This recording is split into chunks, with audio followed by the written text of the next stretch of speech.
ma main, conduis-moi. Prends ma main, conduis-moi. Prends ma main, conduis-moi. Conduis-moi, Yahweh. Et conduis-moi dans ta paix. Et conduis-moi dans ta vie. Et conduis-moi dans ton amour. Et conduis-moi dans ta joie. Conduis-moi, Seigneur.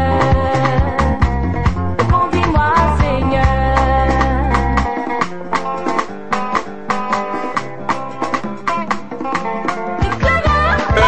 Bénis ta parole. Puis Laban dit à Jacob. Puis Laban dit à Jacob. Parce que tu es mon parent.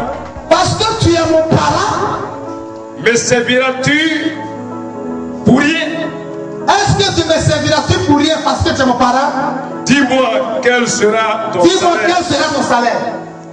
Or, Laban avait 2 filles. Oh, Laban avait 2 filles. L'aînée s'appelait Léa. L'aînée s'appelait Léa. Et la cadette Rachel. Et la cadette s'appelait Rachel. Léa avait les yeux délicats. Léa avait de vilains yeux.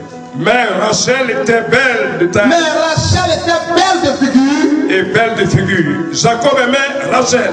Jacob a aimé Rachel parce qu'elle était belle de taille et belle de figure. Et il dit, je te servirai Et il dit à Laban, 7 je ans te servirai 7 ans pour Rachel, pour Rachel, ta fille cadette. Alléluia. Allons pas à pas. Bien aimé, écoutez déjà la parole de Dieu. Voici un homme plein de bénédictions. Parce que sa naissance même a annoncé qu'il était venu accomplir une destinée et que rien ne devait stopper cette destinée pour qu'elle devienne prématurée. Alléluia. On a pu la constater déjà lorsqu'il était dans le ventre de sa maman Sarah, sinon sa maman Rebecca. Quelque chose s'est passé. Les deux enfants ont fait pareil dans le ventre. Et la maman en avait assez. Elle avait voulu avorter. Un moment, elle a laissé avortement. Elle dit, j'allais consulter un prophète pour savoir qu'est-ce qui se passe dans votre là. Et le prophète lui dit, il y a 2 grandes nations. En d'autres termes, il y a 2 grandes destinées dans ton ventre là. Le plus grand sera le plus petit. Et le plus petit sera le plus grand selon la souveraineté de Dieu. Car Dieu aimera le petit et il haïra le plus grand. Dis Amen, Pierre. Et nous savons que Abraham, le père de la foi, Dieu lui a comblé de toutes sortes de bénédictions. Il a ligué la bénédiction à Isaac. Isaac à son tour doit liguer la bénédiction à un des 2 fils là. Mais regardez que des choses vont se passer. Dans la volonté du Père,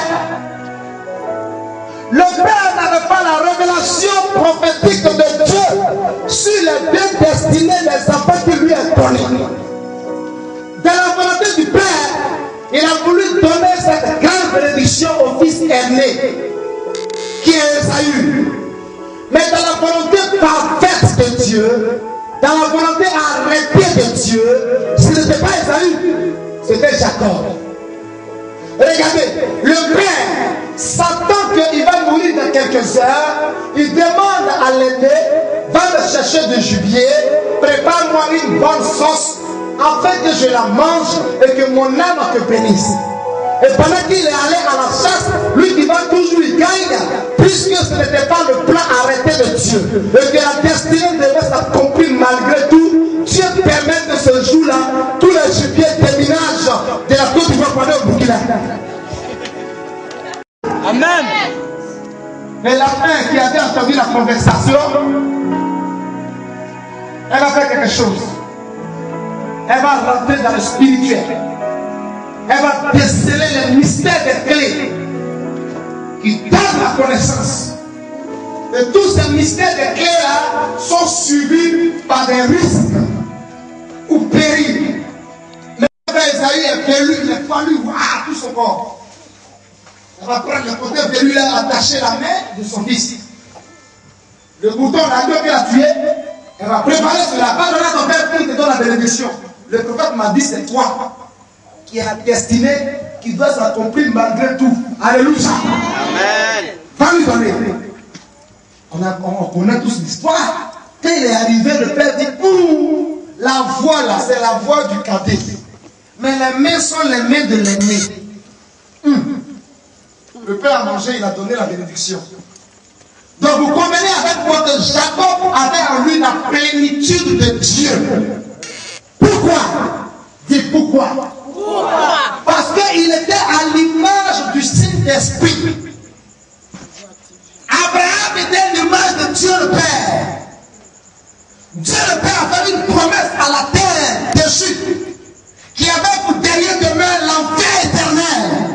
Dieu dans Genèse 3, le verset 15, pouvait prophétiser la venue au travers d'une vierge. Alléluia. Le fils de la délivrance. L'agneau pascal qui allait te racheter, mais racheter de la mort et de la malédiction de la loi pour nous faire apparaître dans la loi de la grâce dans laquelle nous marchons aujourd'hui. C'est par la grâce de Dieu que tu vis. Amen. Dans l'ancien temps, les péchés que tu commets, tu étais déjà mort. Tu avais déjà la vie des calus, c'est fini.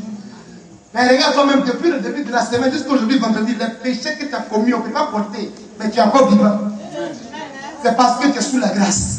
On peut acclamer puissamment le Seigneur pour ça. Alléluia. Et Isaac, qui est l'image de Jésus, va venir comme la promesse va accomplir. Mais Jésus dira, je ne vous laisserai pas orphelin, le Saint-Esprit suiviendra. Alors, il vient encore pour accomplir la destinée prophétique annoncée selon Dieu. Puisque Dieu a dit à Abraham que ta prospérité, là, ils seront beaucoup plus que les étoiles du ciel. Dieu a dit à Abraham, il faut compter la graine du sable, là, ça fait combien? Abraham dit, je ne peux pas compter bien. C'est ainsi sera ta postérité. Et bien aimé, si tu veux mieux comprendre, toute cette révélation était dans la vie de Jacob, qui allait plus tard être converti à Israël. Alléluia. Amen. Frère, c'est cette personne-là qui rentre dans une famille. Il cherche du boulot. Parce que pendant ce temps, sa destinée avait pris une autre tournure. Son grand frère s'est rendu compte que le petit frère a volé bénédiction. Il veut le tuer. Il a changé de lieu. Et dans le lieu où il était arrivé, il ne pouvait plus vivre comme un fils légitime. Il doit vivre comme un manœuvre qui doit travailler et à la sueur de son front recevoir sa rémunération. Maranatha! Jésus était. Quand mon il a fait, tu vas ou tu ne fais pas, j'ai prêché qu'à 4 heures. Frère, à ce que je sache, nul n'est né au hasard. On est tous nés pour quelque chose. Amen. Amen, yes. Pas parce qu'après ma naissance, ou pendant ma naissance, je suis né avec une maladie, que je ne suis pas censé accomplir une destinée sur la terre. Qui a dit ça? Je pouvais entendre le révérend Soro Josué prêcher et puis dire que il bénit le Seigneur. Parce qu'il y a plusieurs personnes qui ne peuvent pas utiliser leurs pieds. Mais lui, il utilise ses pieds puis il prêche l'évangile. Il y a le miracle de guérison. Les vies sont sauvées, il est béni. Amen. Dans le gouvernement passé, il était conseiller de Bango. Bango le connaît Mercedes. Tu vois? Tous les handicapés, là, ils ont une destinée. Mais ils refusent de croire qu'ils ont une destinée qui, malgré leur handicap, peuvent arriver un jour à s'accomplir. Même dans leur handicap. Amen. Mais ils tiennent compte de leur physique pour ne pas croire au spirituel. Et c'est la vie de plusieurs ici. Ils tiennent compte du fait qu'aujourd'hui, ils n'ont même pas un compte d'épargne où il y a au moins 500 francs là-bas. Ils tiennent compte du fait que le sac de riz est fini à la maison. C'est-à-dire, ils tiennent compte de la réalité. Quand il est dans leur valise, il n'y a pas un billet nouveau dedans. Ils tiennent compte du fait que dans la famille, il n'y a pas quelqu'un qui est haut placé, qui peut les prendre pour les envoyer quelque part. Et à cause de ces handicaps-là, ils ne croient pas qu'il y a une destinée à eux qui peut malgré tout se réaliser, Amen. s'accomplir, même dans cet état-là. Frère, Jacob regarde de manière humaine. Oh, Dieu voulait qu'il n'a qu'à regarder avec quoi? Instinctivement, il n'a qu'à regarder avec un discernement aiguisé. Amen. Yes. Mais lui, il est passé outre. Il a regardé la forme, il a regardé le visage. C'est celle-là que moi je veux. Et d'abord, il commence à s'entretenir avec le père et à avoir un projet pour celle-là.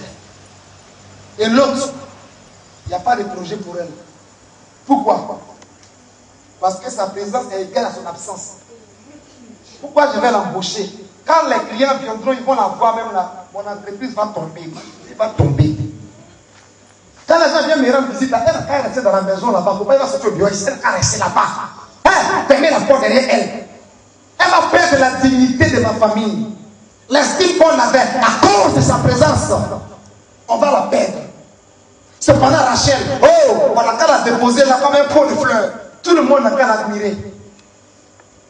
Je suis convaincu que ta vie n'a pas de projet. Quand des personnes rentrent chez toi, rentrent dans ton quartier, rentrent en possession de certains dossiers déposés, qu'on arrive c'est pour toi, ça sent mauvais. On n'a pas le temps de fouiller pour voir ton brevet, pour voir ce que tu es, même si ce n'est pas le cas de brevet.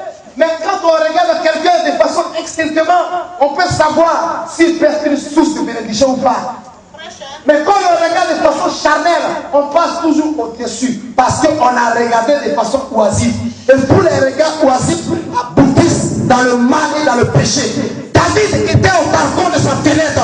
La Bible déclare, il promenait ses regards de manière oisive. Et ses regards comme si une femme qui vient de se laver, qu'elle a ses pommades nues. La femme de Uri, il demande qu'on l'amène. Il couche avec elle. Il envoie son mari au front. Il doit le tuer. Puis il prend la femme. Pourquoi? Parce qu'il avait des regards oisifs. Tu vois, ils sont en train de dormir. Ils attendent que je vienne faire révélation. Aujourd'hui, vous allez partir déçus. Délicate. Pendant ce temps, il y avait des projets de 7 millions, de 70 millions, de 15 ans de contrat sur la pluie de huile. Pourquoi? Simplement parce qu'elle est belle de forme, belle de visage. Frère, quand on pousse à nos profonds la parole de Dieu, la Bible me déclare, Dieu va les dribbler. Fais comme ça. Oh, lève-toi, lève-toi, lève-toi. Si Dieu va les dribbler, il va les dribbler comment? Un crochet.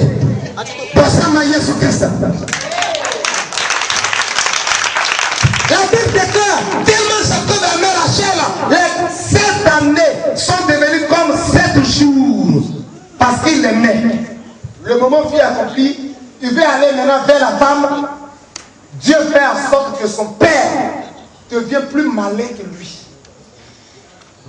Il y a des personnes qui se sont montrées comme très malins pour te retenir dans le retard. Pour te retenir dans la misère, dans les non-accomplissements. Pour eux, selon leur stratégie élaborée, tu ne pourras jamais apparaître.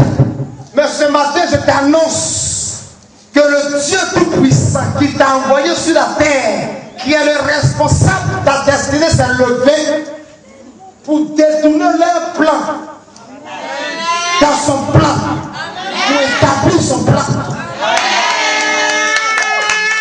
Regarde, ils sont en train de prendre des dispositions pour renvoyer certaines personnes. Et pendant qu'il y a une voix, ce ne sont pas ces personnes-là qui vont renvoyer, mais c'est eux qui seront retenus et on va oublier ce qu'on va recruter. Et c'est parce que les gens qui cherchent du boulot sont ceux qui se sentent concernés. Amen. Ce n'est pas une fois vient de poser, c'est ta révélation. Je dis, je vois des personnes dans des commerces, dans des places de bureaux, dans des places de ce gouvernement actuel. Ils sont en train de réfléchir pour t'enlever pour mettre quelqu'un d'autre. Amen. Mais que dans les temps de stratégie de réflexion, comme là-bas était en train d'élaborer bien, pendant que Jacob a tout planifié, Dieu vient déprogrammer et il installe malgré tout son programme. Et la même nuit, c'est Léa qu'on lui a donné. Il va avec elle. Le lendemain matin, il se rend compte que ce n'est pas Léa, ce n'est pas Rachel, mais que c'est Léa. Pourquoi? Parce que c'est ce que Dieu voulait. Tu te lamentes. Tu ne sais même pas ce que Dieu est en train de faire comme travail dans le secret de ta vie. Et tu es abattu jusqu'à... Tu es plus découragé même que Satan. Parce que lui, il n'a même pas un jour de repentance. Dieu ne lui a jamais accordé un jour de repentance. Il est condamné pour l'enfer. Tu m'entends? Mais toi, tu t'es mis au devant de lui dans la détresse et dans l'angoisse. Parce que pour toi, il n'y a plus d'espoir. Non, c'est trop avancé. Est-ce que c'est encore possible? C'est cette question que je te pose. Je te réponds pour te dire. Pendant que toi aussi, tu es en train d'élaborer des programmes de tristesse, d'angoisse, de lamentation, le Seigneur, dans le secret, ne tient pas compte de tes est-ce que, tes comment, il s'en fout de ça, il ne fait rien ça. Il est en train d'élaborer son plan au fil et à mesure. Et à ta grande surprise, on viendra te chercher même de toi à la maison. Pour te donner ce poste, pour te donner ce travail, pour te donner ce foyer, pour te donner cette responsabilité. Oh, te lève la main 3 fois. Le Seigneur permet que tu sois le Léa de ta famille, qui ne peut pas aimer à cause de son handicap, mais qui dans le plan de Dieu devait être celle-là que Jacob devait passer la nuit avec elle pour lui donner sa sémence. Cette nuit, chacun de vous reçoit plusieurs sémences. Amen. Non, cette fois-ci, ce n'est pas le sperme de quelqu'un, mais c'est la fusion du Saint-Esprit. Qui, alors que tu entends le son de la voix, qui prend contrôle de tout ton être. Vous voyez, et tu prends le contrôle de ton étoile. Et elle est en train, voyez-vous, de nettoyer tout ce qui est brut. Parce que ton état de brut a trop duré.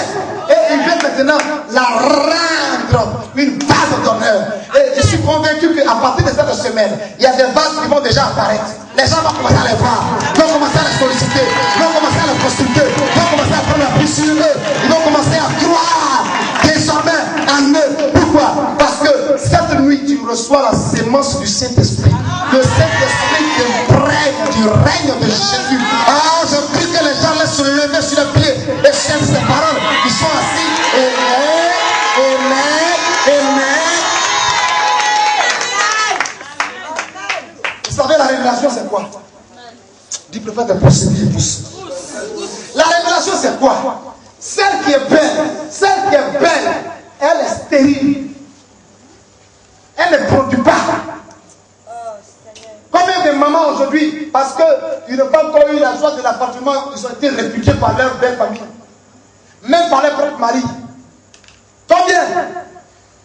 Frère, une femme, il faut être premier ministre, il faut être président de la République. Si tu n'es pas marié, tu es déshonoré. La plus grande bénédiction d'une femme sur la terre, c'est de se marier. La Bible dit qu'il est bon que quoi? Hein? Laissez côté, il n'est pas bon. Laissez, on n'a pas affaire, il n'est pas bon ce matin. Il est bon que l'homme et la femme soient ensemble. Les deux deviennent une seule chair. Quelle que soit ta présidence dont tu assumes la responsabilité, écoute-moi bien. Sans un conjoint, tu es nul, tu es rien. Tu es zéro. Et même enfant là, c'est l'homme qui va te donner sa sémence. Toi-même femme, tu ne peux pas te donner cette sémence. Ta collègue femme ne peut pas te donner cette sémence. Ça ne fait pas partie du chromosome de la femme. C'est celle de l'homme qui vient dans la femme. La vie n'est pas toujours échec. Le premier a pas échoué, mais le deuxième matin est venu. Il a dit, cette fois-ci, voici la chair de ma chair, les fruits de ma chair, on l'appellera femme. Et avec son nom, et tu demandes Dieu, tu donneras vie à un homme, tu donneras vie à un enfant, tu donneras vie à un foyer, et un foyer qui t'attend dans le secret. Pendant que tu ne fais plus à cela, le foyer attend, un désir attend ta manifestation. Tu entends cela? Yes. Pourquoi? Parce que la preuve que tu es béni, que tu es féconde, Ce sont les situations qui t'empêchent de vivre cette fécondité, cette bénédiction.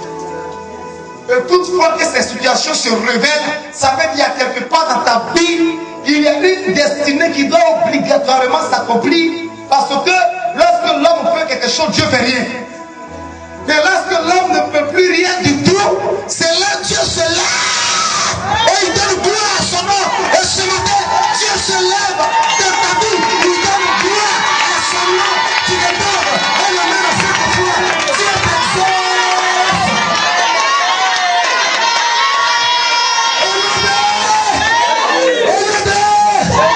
Passons à Jésus-Christ.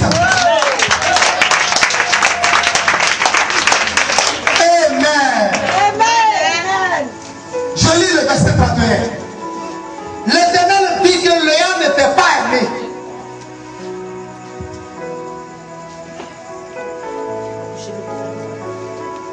L'Éternel dit que Léa n'était pas aimé. Tu penses que dans cet état dans lequel tu te trouves là, Dieu ne te voit pas? Dieu sait que tu n'as pas de supporter. Tu n'as pas de gens qui défendent ta cause. Tu n'as pas de gens qui t'aiment même dans ta propre maison. Parce que simplement, il y a un handicap sur ta vie. Peut-être que c'est le chômage actuel. Peut-être que c'est le non-appartement actuel. Peut-être que c'est parce que tu es encore dans la maison paternelle ou maison maternelle. Tu n'es pas encore chez toi-même. Ils ont des propos égoïstes, égocentriques, des propos calomniateurs à ton sujet. Dieu voit ça. Ils ont des moqueries à ton sujet, au sujet même de tes enfants, parce que ce démon de mari de nuit avait dit apporter la séparation entre toi et ton homme, et ils se réjouissent la voilà avec tes enfants. Envoie maintenant ce qu'ils vont devenir. Envoie ce qu'ils vont manger. Pendant que tous ces propos sont dirigés à ton égard homme, à ton égard femme, Dieu te voit. Amen. La parole de Dieu dit, il voit la fourmi noire dans la nuit noire, sous une pierre noire. Tu n'es pas caché du tout devant Dieu. Amen. La parole de Dieu dit, pendant que personne ne l'aimait, Dieu a dit que personne ne l'aimait. Tu veux que je continue le verset? Je vais la continuer pour toi. Je lis, je continue. Et il la rendit féconde, tandis que Rachel était stérile. Aujourd'hui,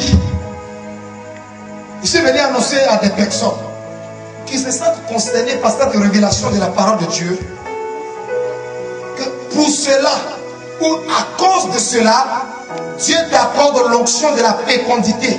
Amen. Amen. De manière de la paix du cœur. Combien de personnes ont de l'argent mais qui n'ont pas la paix du cœur? La paix du cœur ne dépend pas de l'argent que tu as. Amen. Tu as le cœur de corps.